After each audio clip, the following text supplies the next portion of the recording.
Longer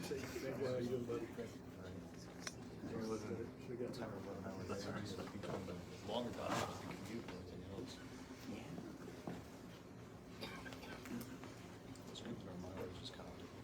Are you there? Hey, good. How are you? Good. Hi, good morning, everybody.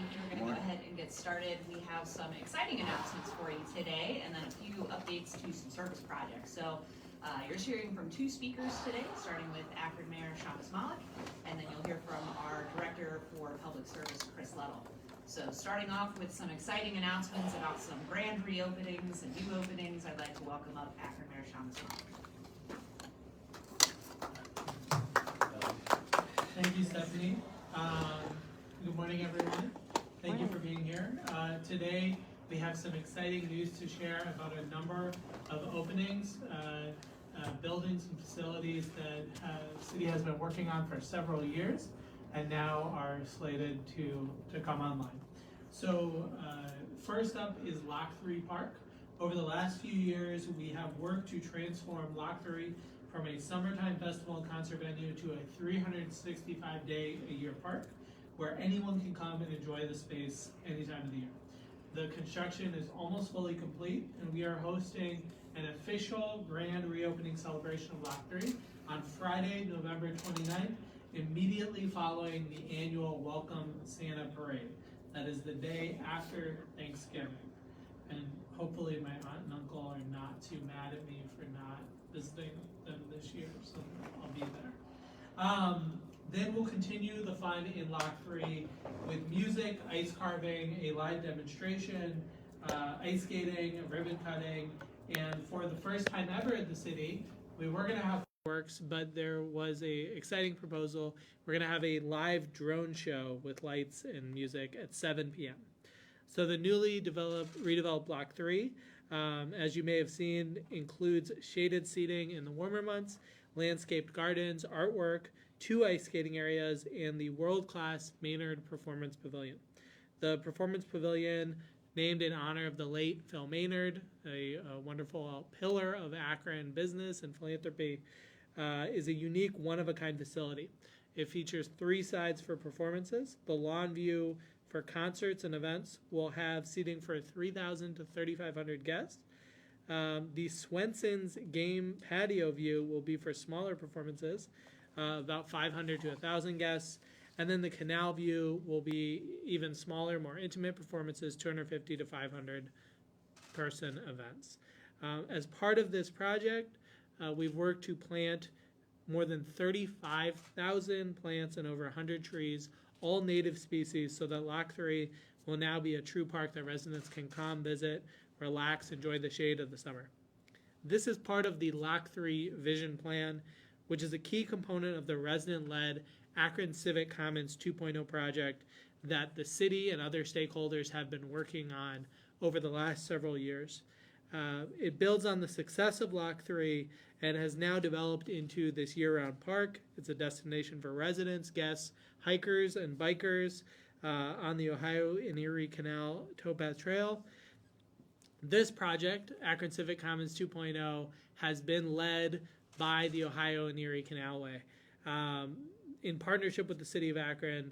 But Dan Rice, President and CEO of OECC, is here with us today. Dan. And Dan, thank you for your incredible work. You have done an amazing job. Your team has done an amazing job helping lead the way, not just in Lock 3, but the entire Civic Commons. And we stand here today on the precipice of opening Lock 3 because of the work that so many stakeholders have done. But thank you very much, Dan. So this redevelopment project cost about $17 million. This is something the city has undertaken primarily using American Rescue Plan Act dollars, $6.5 million of federal American Rescue Plan Act dollars, and as well as $5.5 million in private funding from the John S. and James L. Knight Foundation, and the rest of the funding has come from a variety of donors and stakeholders, including Akron Children's Hospital, our Akron Community Foundation, our congressional, federal level community project funding, the First Energy Foundation, GAR Foundation, Ohio and Erie Canalway, Richard and Alita Rogers, the state of Ohio, and Summit County. This effort, a huge effort, fundraising effort, was chaired by Bill and Becky Considine. And this park really represents the collaborative work and passion of so many Akron residents, organizations, and more to create a true destination spot right here in our downtown. We're excited for this to help continue to energize and build on downtown. And so we want to welcome everybody Friday, November 29th. Ice skating will be open all that day on Friday beginning at 11. The parade will kick off at 7. The drone show again the parade will kick off at 6, and the drone show will be at 7. The second piece of news is announcing the date for a ribbon cutting of the Ed Davis Community Center. The community is invited to join us on Thursday, December 5th from 5:30 to 7:30 p.m. As we open the doors to the center. So Ed Davis has undergone a full renovation over the last several years. It includes a new gymnasium, indoor walking track, teen room, new outdoor playground, multi-purpose room, and a new design. The community's opinions and wishes help shape the new vision for Ed Davis, and I can't wait for everyone to see the end result. I think this is especially exciting because it gives a safe, exciting, fun place for our young people to spend time, especially outside of school hours. Again, this renovation was paid for through American Rescue Plan Act dollars. The cost was approximately $11.5 million. And these ARPA dollars have allowed the city to do so much over the last few years. From Lock 3 and Summit Lake to Ed Davis Perkins Pool, the Reservoir Community Center and Pool currently under construction, funding violence intervention program, the home repair program, loans to small business, replacing lead lines, and more and more and more. So I do want to highlight that. I also want to thank the previous administration. These were priorities that were started under Mayor Horrigan, and we are excited to bring them to fruition, but we want to thank him and his team for the work there, and also partnership from City Council. City Council has advocated for a lot of this work over the last several years. So the third one that I have here for you today is for Fire Station 12 in Wallhaven on South Hawkins. Many of you have seen this building come to life over the last few years, over the last year, and particularly over the last few months. And so we are going to host a community open house next weekend, Saturday, November 16th and Sunday, November 17th, to welcome residents and guests to visit this new fire station. It replaces the current Fire Station 12 on West Market, right across from Acme, and we're excited to bring this new fire station online. This is the latest in a series of new fire stations that have been paid for using Issue 4 tax dollars, and it's almost 15,000 square foot facility, and it represents a $9.5 million investment in the Akron Fire Department. Station 12, the current Station 12, has been serving the Akron community for over 70 years. The new station includes 3 apparatus bays, living quarters for 9 firefighter medics, equipment decontamination facilities, and more. So these 3 facilities coming online have represented a lot of work by city staff, by contractors, by partners and stakeholders over the last few years. We're really excited to get to highlight significant taxpayer investment in good public facilities. With that, I would like to turn it over to our Service Director, Chris Luddle, for more on 2 important topics, leaf removal and street resurfacing. Chris? Thank you, Mayor. Good morning, and thank all of you being here today. I'd like to start with resurfacing. Our current resurfacing program, we had a carryover from 2023. So we have we carried over 36 miles of resurfacing that has been recently completed, and our contractor is working on the 2024 program. As the mayor mentioned, the Income Tax 4 budget was passed by our voters in 2017. This allowed us to resurface. Our budget before the income tax was instituted by our voters was 16 miles a year. Now we are currently resurfacing over 50 miles per year, with this current budget. So that's a big thank you to our Akron voters. And we all know in Ohio with our weather that roads are always a priority to our residents, our businesses, and our traveling public. So far this year, other than the carryover, the 36 miles, we also prioritized preventative maintenance. Resurfacing all these roads, we had two processes that we instituted this year. One was crack sealing, where we went back to those roads that were recently resurfaced, and we used a type of a rubberized polymer product to seal those cracks. The other process that we instituted this year was rejuvenation, where they did a cap seal, very thin product that went over the entire roadway on several streets throughout Akron that sealed the street. And public was able to use those streets almost immediately after the seal was put on. There was no disruption to the public. Both of these projects or processes are to prevent that water infiltration, especially in the winter when we have the freeze thaw. As you know, as that water penetrates through the pavement and there's a freeze thaw, that's when the crack gets larger and ultimately you have potholes. So it would be, we thought it was very important to preserve the roadway that we recently just invested all those dollars in. Some other projects this year that we used our local sheriff for was the ODOT project of East Market Street. There was a project that resurfaced 4 miles of East Market Street from downtown Akron all the way out to Ellet. This project was a safety project that was a restriping project, instituted bike lanes, some mid-block crossings for our pedestrians to safely cross East Market Street. That was completed this year. Another project that we partnership with Fairlawn was South Miller Road from Ridgewood Road to East Market. That was about a mile of resurfacing that was completed this year. And the other project, or resurfacing slash CSO project, was we did receive an amendment from the federal government for one of our last projects, which is the Northside Interceptor Tunnel. To achieve that amendment, we had to separate part of that district, which we call RAC 34, which is up on North Hill. There was 10 streets that we installed, or our contractor installed, new storm sewer that separated the sewer from the sanitary to the storm that eliminates the overflow forever. This isn't a partial separation, this is a full separation, which achieves the highest environmental benefit. On those streets where the new storm sewers were installed, we resurfaced from curb to curb. So those 10 streets received, and that was about 3 miles added on. So let's talk about 2024. When we sat down with the mayor and we had carryover from year to year, we all agreed, let's right size this resurfacing program for 2024. Let's get it done and then start fresh in 2025 and back to our 50 miles plus.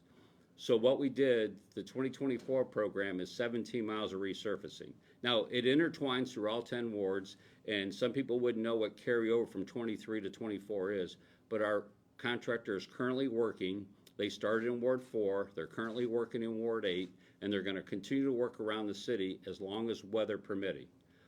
I'd rather not talk about the weather right now because we're I guess living on borrowed time with the weather. But that's where our resurfacing is right now, and it's going along very well. The other thing that I'm going to talk about is leaf collection.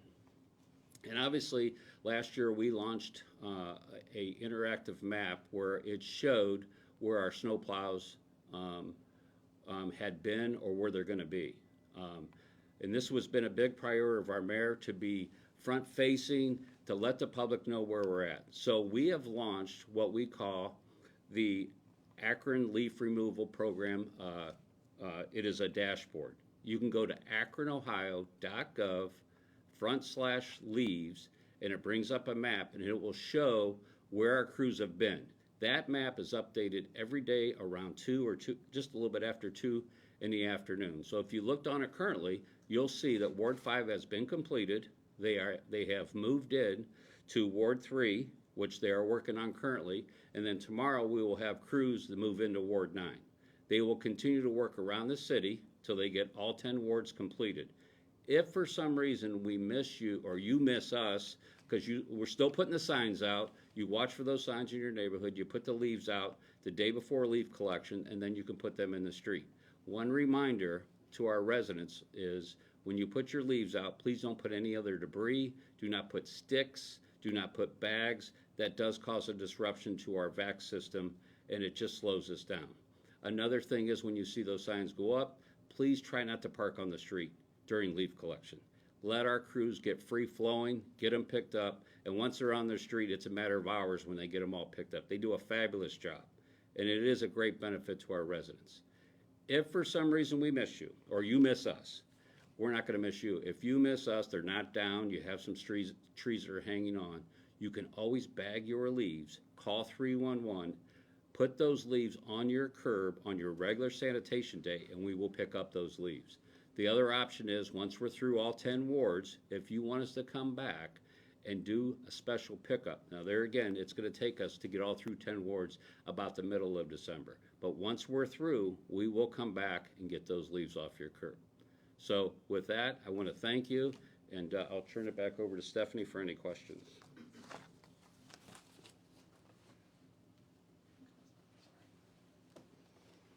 All right, thank you. So we had a lot of updates today and some exciting news. So we'll open it up now for some questions. Go ahead, Derek. So earlier this morning, it was announced that Summa Health has reached a definitive agreement to sell its Akron-based health system to Hatco for $485 million.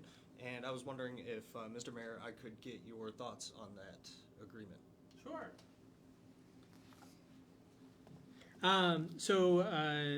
They let us, Summa and Hatco let us know this morning and shared some of those details with us. And I'm happy to see the process proceeding. And I know that the next step is the Ohio Attorney General's office going through a regulatory review process. So I will not comment on that and let those documents and filings and that process speak for itself.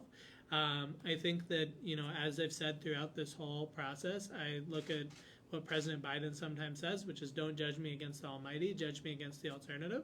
And here we have an entity that really has a pretty innovative thesis about what they want to see when it comes to change in healthcare and appears willing to commit a significant amount of capital, like you said, $485 million, to what that transformation looks like, right? And so we have been really engaged with them, listening to them, asking questions, and I really appreciate the level of transparency that we've gotten. And I think that, I've continued to say we need to make sure this community asset is stewarded well for the future. And I believe that is what this deal is, the purpose of this deal is. And so my hope is that this deal will be transformative, not just for Summa, but beyond that. But my focus has been Summa, and so I think this is the next step in the process, and we will continue to kind of be in dialogue with them. But we appreciate their focus and their commitment and what we've seen from them so far. Yes. So in summary, with the Lock 3, what would you say is the importance of this redevelopment, and how will it impact Akron's standing in the wider region? Sure. I mean, I think that when you go to different cities, I should say not you, but when anyone goes to different cities, the different things that stick out in your head, a lot of them are parks and public spaces, right? And so I think it's important, especially when we look at building a strong downtown and city center, that there be spaces that really are for everyone and where people can go, whether they're at work and they need a break and a quiet place to just sit and think during the workday, whether they want to see a performance or see something creative or artistic, whether they are coming in from out of town. There are so many different ways in which this park can be useful, and it's been really cool to see what started as a pop-up park spearheaded by Dave Lieberth has transformed into. And so this is kind of the next step in the evolution of that. So, I think sometimes we say Akron Central Park, and folks are like, well, this isn't Central Park. It is a world-class facility, and I think part of this is kind of the recognition that, like, we deserve nice things too, right? Akron residents deserve world-class facilities, and so this facility really is for everyone. And so we want to make it a welcoming space, an inviting space. It's in a corridor that already is getting more exciting by the day. Andre 3000 was out walking around our Smells Like Snow Gilmore Girls Festival just this Saturday. I was sitting at my desk and I see a picture and I went looking for him and I didn't find him, but he was performing at the Civic. You have the Rubber Ducks right there. You have the Akron Children's Museum, which is, directly adjacent to Lock 3 and is, maybe the most well-used asset in our community. So we're trying to build a critical mass of focus here, and I think that's what this federal funding, as well as the private funding that Dan and the OECC have spearheaded, is going to allow us to do. So I hope that it adds to a list of things that when you think of like what makes Akron Akron, folks think Lock 3 is part of what makes Akron Akron. Regarding the HATCO deal again, does the city have any role in signing off on that deal at all? We do not have a regulatory role or anything like that. What I view our role is we have 190,000 constituents who have a vested interest in SUMA, and so our role is to listen and communicate out what we're hearing from SUMA and HATCO to them, and then to listen and bring questions and concerns and raise them up. And so that's what we've done over the last basically year that this has come up. And again, I will say I have been impressed and heartened by what I've heard from SUMA and from HATCO. At the same time, I've always said we are going to continue to listen and continue to ask questions and continue to, we're not going to shy away from that. So I view our role as kind of being the community's advocate in here. But again, I want to just underline, this almighty versus alternative thing. I mean, SUMA has had financial issues for a number of years. Healthcare as a whole across the entire nation has significant challenges, has caused significant consolidation. There was almost a merger with Michigan healthcare institution in right before COVID. And so to me, what I see in this deal is an entity that is willing to put a lot of investment into the future of SUMA and to make commitments not to reduce, staffing, to keep the charity care component. And so again, I've been heartened by what I've seen so far. But as for the regulatory side, we'll leave that to the Ohio Attorney General, to the Department of Insurance, to really go through that process. So as we end this year, we're nearing the end of the year rather, the June 2nd mass shooting, what would you say to Akron residents that say that you guys have moved on, that's never going to be solved, that kind of thing? We haven't. So we have folks in our police department who are working on this case every single day. We gave an update about the case last month from this podium, not because someone asked a question, but because we feel a commitment to continue to do that. And so we'll continue to do that. We'll continue reaching out and engaging with victims. And we're continuing to look at ways that we can enhance our efforts to prevent violence and shootings. And so what I would say is that it's something that sits on my mind every day. And something that we are still focused on. And, I would say, I would be careful not to get too philosophical, but, there are a lot of issues in this community that are complex, right? And so often there is sometimes kind of like a credulity that folks are like, well, why hasn't this happened already, right? And I think, I understand that and I respect that. And so what I'm trying to do is to share all the information that we have. So we've shared the number of officer hours that we've spent on this. We've shared the number of leads and tips and interviews that we've done, right? We are always working to get better, but this is a priority and is a focus. A question for you, Mr. Little. I was just wondering if the city has ever considered using polymers to repave its roads. Obviously, we've looked at different processes, but no, we haven't. We're really excited about the new polymer coming into the city in the future, and obviously, it's all weather dependent, what we can do with these polymers, but no, we've never had a spec. We've always followed ODOT spec for our resurfacing. So I think if something comes down the line with the new polymer system or the new polymer innovation, if ODOT would adopt something, then we would adopt something too.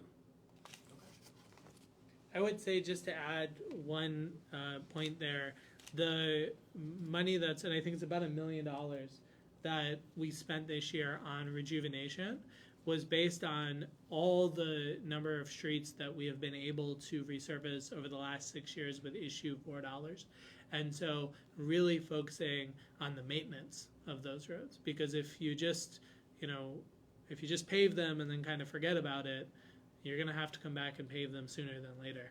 And so I think and I was, I'm not an engineer.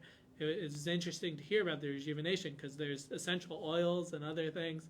And at first it sounds like, what are you doing to the road? But it really, I think, is an important investment. It's protecting the investment that we've made. So sometimes you don't want to buy the warranty at Best Buy, but with all the taxpayer money we've spent, I think we wanted to buy the warranty on this resurfacing. Question for yourself or Mr. Little. How would you characterize the current state of Akron's roads, and can you also kind of give the vision for next year, 2025 again? Well, I could tell you this, before the new tax dollars, we rate our roads and we look at every roadway. We follow a program that was instituted by the Army Corps of Engineers. So we have a third party that comes in and inspects our roads, and they look at every section of roadway every 3 years. Before the tax dollars, the majority of our roads were either fair, poor, to failed. Now, we knew it was going to take years, but investing $46 million, we are now fair to good. And obviously, when you repave a new road, then you go to excellent. But if, to the mayor's point, if you don't do that preventative maintenance and extend the life, that excellent will go to, it will drop to a fair, and then it will drop to a good and then fair. So our roadway, we're going in the right direction, but we have a ways to go. Next year, what is... Next year, we're looking, our program is gonna be, we're going through our capital budget right now, but our projections next year, our projection right now is to pave about another 50 miles of roadway. We are going to invest some money into our equipment. That tax dollars was always police, fire, and roads, third, and third. So obviously with the new fire station, some of the new equipment the police have gotten, but we are going to invest in some new snow and ice equipment with those dollars next year. But our projections right now are going to be around 50 miles of resurfacing. And lastly, what year did that redevelopment project start? The tax was passed in 2017. So just to add on to that, we are right now in the process of working on the 2025 capital budget. And so as part of that process, city staff from our planning department and our finance department are going out to ward meetings. We're working to cover every ward by the end of the year. And so they've already been, I think, to Ward 6, I believe to Ward 9, a few others. There's a number of others that are in progress. And so I think we're going to be sharing that on social media so folks can go and hear a little bit about, just one is kind of like capital and city budgeting 101. So folks get some of that background and kind of a baseline. And then we've been doing some budgeting exercises with folks so they actually get stickers and can put them in different categories and can really see some of the trade-offs that we're looking at making, but it also is going to help inform the decisions that we're making. So, it is, our steps that we're taking towards participatory budgeting is really getting this input and this feedback. We're going to do I'm committing, all this work. But we are going to be doing a live stream version of this. Obviously, it won't involve the stickers directly there, but we're going to kind of be unpacking what we've learned and then getting folks' feedback in the comments there on Facebook Live pretty soon here in the next, I think, month or so. And then that will all in turn go to the capital budget process, which will go to council in January. So really appreciate the partnership with Akron City Council on that. Excited at what we're hearing so far. But I think it really does kind of go to show kind of the point I was trying to make before that, on a lot of these issues, there's a lot of complexity. There's only so many stickers to go around.